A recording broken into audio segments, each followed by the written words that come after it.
Mark 15ஆம் அதிகாரம். பொழுது விடிந்த உடனே பிரதான ஆசாரியரும் மூப்பரும் வேதபாரகரும் ஆலோசனை சங்கத்தார் அனைவரும் கூடி ஆலோசனை பண்ணி இயேசுவை கட்டி கொண்டு போய் பிலாத்துவினிடத்தில் ஒப்பு கொடுத்தார்கள். பிலாத்து அவரை நோக்கி, நீ யூதருடைய ராஜாவா என்று கேட்டான். அதற்கு அவர், நீர் சொல்லுகிறபடிதான் என்றார். பிரதான ஆசாரியர்கள் அவர் மேல் அநேக குற்றங்களை சாட்டியும் அவரோ மாறுதரம் ஒன்றும் சொல்லவில்லை. அப்பொழுது பிலாத்து மறுபடியும் அவரை நோக்கி, இதோ இவர்கள் உன்மேல் எத்தனையோ குற்றங்களை சாட்டுகிறார்களே, அதற்கு நீ உத்தரவு ஒன்றும் சொல்லுகிறதில்லையா என்று கேட்டான். இயேசுவோ அப்பொழுதும் உத்தரவு ஒன்றும் சொல்லவில்லை. அதனால் பிலாத்து ஆச்சரியப்பட்டான். காவல் பண்ணப்பட்டவர்களில் எவனை விடுதலையாக்க வேண்டுமென்று ஜனங்கள் கேட்டுக்கொள்வார்களோ அவனை அவர்களுக்காக விடுதலையாக்குவது பண்டிகைதோறும் பிலாத்துவுக்கு வழக்கமாயிருந்தது. கலகம் பண்ணி அந்த கலகத்தில் கொலை செய்து அதற்காக காவல் பண்ணப்பட்டவர்களில் பரபாஸ் என்னப்பட்ட ஒருவன் இருந்தான். ஜனங்கள் வழக்கத்தின்படியே தங்களுக்கு ஒருவனை விடுதலையாக்க வேண்டுமென்று சத்தமிட்டு கேட்டுக்கொள்ள தொடங்கினார்கள். பொறாமையினாலே பிரதான ஆசாரியர்கள் அவரை ஒப்பு கொடுத்தார்கள் என்று பிலாத்து அறிந்து அவர்களை நோக்கி, நான் யூதருடைய ராஜாவை உங்களுக்கு விடுதலையாக்க வேண்டுமென்று இருக்கிறீர்களா என்று கேட்டான். பரபாசை தங்களுக்கு விடுதலையாக்க வேண்டுமென்று ஜனங்கள் கேட்டுக்கொள்ளும்படி பிரதான ஆசாரியர்கள் அவர்களை ஏவி விட்டார்கள்.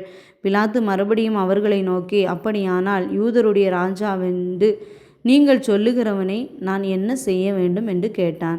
அவனை சிலுவையில் அறையும் என்று மறுபடியும் சத்தமிட்டு சொன்னார்கள். அதற்கு பிலாத்து, ஏன், என்ன பொல்லாப்பு செய்தான் என்றான். அவர்களோ அவனை சிலுவையில் அறையும் என்று பின்னும் அதிகமாய் கூக்குரலிட்டு சொன்னார்கள். அப்பொழுது பிலாத்து ஜனங்களை பிரியப்படுத்த மனதுள்ளவனாய் பரபாசை அவர்களுக்கு விடுதலையாக்கி இயேசுவையோ வாரினால் அடிப்பித்து சிலுவையில் அறையும்படிக்கு ஒப்பு கொடுத்தான்.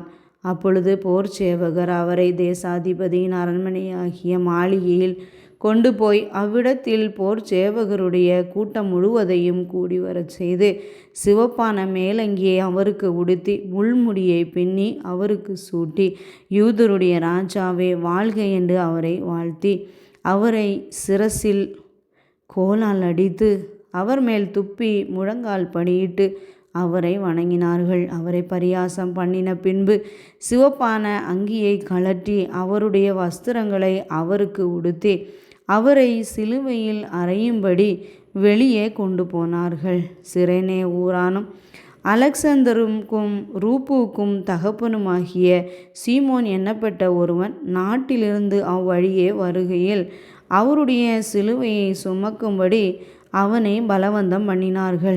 கபாலஸ்தலம் என்று அர்த்தங்கொள்ளும் கொல்கொதா என்னும் இடத்துக்கு அவரை கொண்டு போய் வெள்ளை போளம் கலந்த திராட்சரசத்தை அவருக்கு குடிக்க கொடுத்தார்கள்.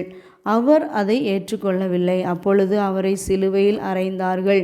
அதன் பின்பு அவருடைய வஸ்திரங்களை பங்கிட்டு ஒவ்வொருவனும் ஒவ்வொரு பங்கை எடுத்து கொள்ளும்படி அவைகளை குறித்து சீட்டு போட்டார்கள். அவரை சிலுவையில் அறைந்தபோது 3ஆம் மணி வேளையாயிருந்தது.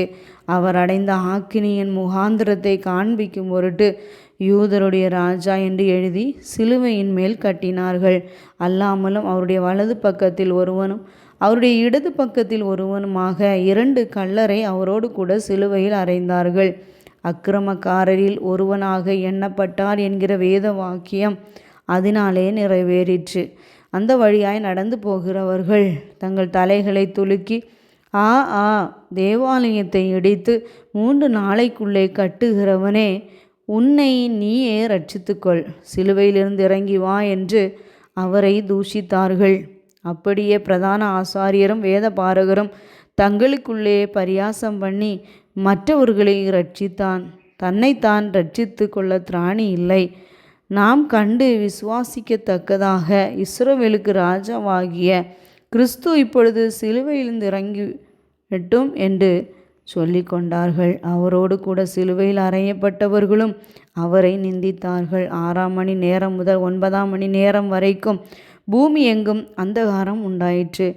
9ஆம் மணி நேரத்திலே இயேசு, எலோயி எலோயி லாமா சபக்தானி என்று மிகுந்த சத்தமிட்டு கூப்பிட்டார். அதற்கு, என் தேவனே, என் தேவனே, ஏன் என்னை கைவிட்டீர் என்று அர்த்தமாம். அங்கே நின்றவர்களில் சிலர் அதை கேட்ட பொழுது, இதோ எலியாவை கூப்பிடுகிறான் என்றார்கள். ஒருவன் ஓடி கடற்காளானை காடியிலே தோய்த்து அதை ஒரு கோலில் மாட்டி அவருக்கு குடிக்க கொடுத்து, பொறுங்கள், எலியா இவனை இறக்க வருவானோ பார்ப்போம் என்றான்.